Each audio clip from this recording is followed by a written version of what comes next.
made it very difficult for him to actually play this lane. And we saw that once you got control over that bot side, that's where this really started to run away for things. And obviously, I want to talk about the day the LCK had, because it was a roughie yesterday. Historically, I think one of the worst days that we've had.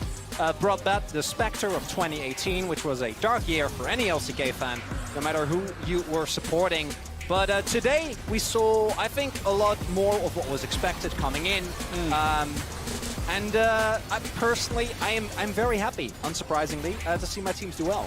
Yeah, the Gen G game was actually fairly close. It came down to that Dragon Steel getting the soul, then Gen G was able to run away with it. Massive CS gaps, though, for Chovy and Ruler in this one. I mean, they just dominated through and through, and it's great to kind of see that Gen G laning phase is still kind of doing work when we get to that world stage as well, because that's something that they were so good at in the LCK. I do actually want to say, with the performance we've seen today, Gen G, I think, are still not playing up to their form. I think what we saw from T1 is very in line with what we've seen from the team thus far, and unfortunately, C9 on the receiving end of a T1 that was firing on all cylinders with. I really like the adaptation dropped, much more stable and a lot more comeback tools in CC no matter the game state. And when you're talking about kind of going back towards comforts, I mean, having Faker go towards something like the Lissandra, where he's able to take over the game, he's pushing forward and setting up his AD carry for success. This was the T1 that I expected to see coming into it. And even though it had to be against one of our North American squads, I am quite happy that Faker's 100th game on the world stage ended up with a big fat dub. And I mean, look, it's a long time coming that we've seen Faker not only grow, I mean, from when he started right the way back in, what, 2013? Yep. It's the fact that you actually get to see him improve and grow over the course of all these different metas, all these different playstyles, and even coming into the tournament, he brought out a Kali out of nowhere, just popped the hell off as well. It feels like he's got so much left to give. And I think this game is also big for Gumayushi because he is, I think justifiably so, very often criticized as the Wii comes in. Nice killer instinct Pretty there. sure he said that when he hit the imagine he Arcane there would. too. Yeah, wee. I want to, again, we already mentioned Beryl, but him not giving the shutdown to Jackie Love here is actually so big, because if that goes over, I think the entire course of this game might be different. And you can see Jackie Love knew it as well, right? He flashed in at the end just to try and get the kill. He knew how much those stacks were going to matter, but it didn't in the end, because Zuka gets down at the perfect timing. You get the turnaround play on this bottom side, and this was where I was just putting my head to my hand and looking, going, I think this is DRX's game. They're fully in control. Zeka really did not like Jackie Love in this game. No. He could steal Nautilus ult, he could steal Vi ult, the Zero ult, he could steal the Draven ult if he really wanted to, throw it at him. Jackie had such a hard time doing anything in this one. And that's the thing, right? I mean, for Zuka, he had 2 years under the foot of top esports over the like win out these games in the early stages, and you'll see it on your screens now where, you know, RNG get this early win in River and bot side, which really sets them up for victory against CFO. And the more and more I think we're going to see this is how quickly these games can snowball out of control. When Dragons are so valuable, when Rift Heralds can be so valuable, it feels like so many of these games can be snowballed off of that, you know, pre-10-minute mark. And I think that's the meta we've had for, I don't know, the last 2 years, ever since 2020. That was Damwon style, very early on. Get a lead and then choke out the opponent. And it was kind of gone for a little bit because of how incredibly strong Zeri and Sivir were. And I think now we're back to the usual menu of stack Drakes, get early objectives, and snowball from there.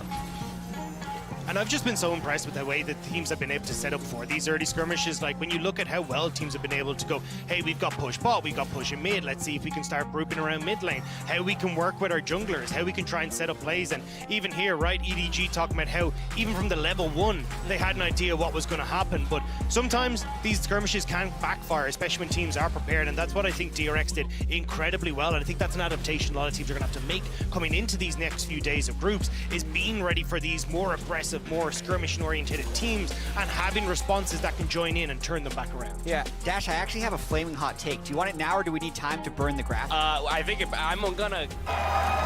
Welcome everybody back to New York for day 3. The crowd is live, the crowd is ready. We're ready here on the caster desk for an absolute banger day of games. Fans from every region, fans of every team here to join us. There's a big turn, they're all trapped, they're all caught in the mix of an absolute slaughter, this Victor! Guys, we will nothing. Okay, Oriana just failed. Boom! I'm watching Affiliates. Yes, watch Affiliate, watch Affiliate. Stance. You can kill it. I do. I'm looking for it. No. Smurfing, bro. Ruler in a 1v2, still coming out on top. Gen G, the last fights were so close, but they are slaughtering 100 Thieves in their own jungle. Big damage from the center of the boomerang. First blood. Massive for the side of EDG. Hillsang ignited. Now JJ keeping him going in. Extra movement speed. He can flash up to safety. Disaster for Fnatic. A beautiful start for EDG. This could be everything. Razor now going to come back. Viper still standing. The damage from the Simmer.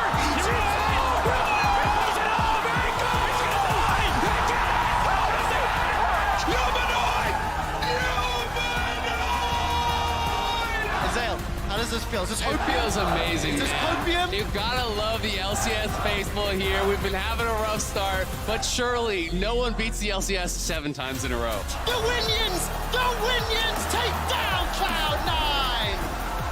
Rocket jump forward! The Flying Oysters group up together and Family! They win the fight! Family! Showstopper! Into the gravity field! It does not matter! The damage is so incredibly high! Mig, are you kidding me? Now Pioshik is here and Mark is in trouble. Zeka arrives and he has the solo ulti. Jackie's gonna go down! Oh, look at that! Jackie's caught out! DRX win the fight! Jackie's running for his life. Zeka misses the chains, but he stole the whirling death. He goes golden, thanks to the hourglass. But the first kill is secured by Pioshik, and Wayward is down. Tian is down. Top esports are getting obliterated. Everyone on DRX is a threat. 0-0-0 for Knight. Jackie Love is melted. He waddled on the slow and was burst by the 4th seed from the LCK. Everyone.